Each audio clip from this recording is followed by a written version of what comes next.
بسم الله الرحمن الرحيم waxaan halkan rabaa inaan wax yar idinka soo gudbiyo faahfaahin ku saabsan qoraal maanta ka soo baxay xafiiska warfaafinta iyo wacyigelinta golaha wakiilada dawladda Puntland oo looga hadlayay warar been abuur ah oo muddooyinkan social media ama baraha bulshada lagu faafinayay kuwaas oo wax u dhimaya sumcadda iyo sharafta guud ahaan shacabka Puntland gaar ahaan mas'uuliyiinteeda oo ka mid yihiin golaha wakiilada dawladda Puntland waxaan rabaa halkan inaan mid wax yar shacabka fahansiiyo 24kii bishii May 2020 ayaa waxa dhacday in page-ka Puntland page lagu soo daabacay qoraal lagu muujinayo in xafiiska warfaafinta golaha wakiilada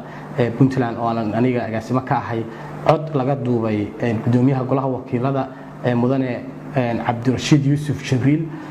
codkaasna loo gudbiyay madaxweynaha dawladda Puntland waxaan halka ka cadeynaynaa in waxaasi ay yihiin waxba kama jiraan inay tahay been abuur sal iyo raatoona aan lahayn oo ay faafinayeen dad jecel xumaanta iyo faafinta wararka beenta ah oo hadii gooraale ay ka faafiyaan dalka 24kii bishii May qoraalkaas ay soo qoreen waxay ku sheegeen in codka gudoomiyaha golaha wakiilada laga duubay oo ka duubay agaasimaha warfaafinta golaha anaga xafiiska warfaafinta golaha wakiilada waxa uu idman yahay oo loo magacaabay u adeegida iyo ka shaqeynta golaha wakiilada dawladda Puntland iyo guud ahaan shacabka reer Puntland marnaba wax suurtagal noqon kara ma ahan in waxyaabahaas oo kale loo adeegsado waan wax kama jiraan halkaan mar labaad iyo mar saddexaad ku cadeynayna waxa jira shakhsiyaad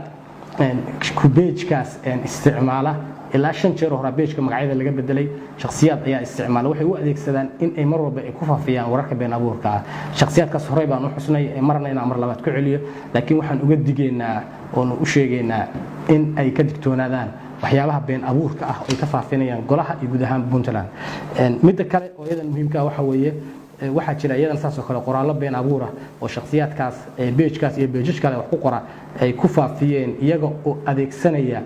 magacyadooda gaarka loo leeyahay iyo magacyo kaleba ay ka faafinayeen xumaanta golaha wakiilada dawladda Puntland gaar ahaan xafiiska warfaafinta waxaanu mar labaad iyo mar saddexaad uga digaynaa arrimahaas oo kale qof walba oo si qaldan u arkay ama u turjintay qoraalkii ka soo baxay xafiiskeena warfaafinta waan ka raali gelinaa muhiimaddu waxay ahayd oo qoraalkaas loo daabacay in shacabka Puntland guud ahaan ay ogaadaan dadka shakhsiyaadka ah ee wararka been abuurka ah ka faafiya golaha gaar ahaan wararka beenta ah ka qoray ee gudoomiyaha golaha wakiilada ee dawladda Puntland marka warbaahinta laga hadlay ama saxaafadda laga hadlay waxa jira ethics iyo sharciyo iyo qawaaniin ay warbaahinta leeyihiin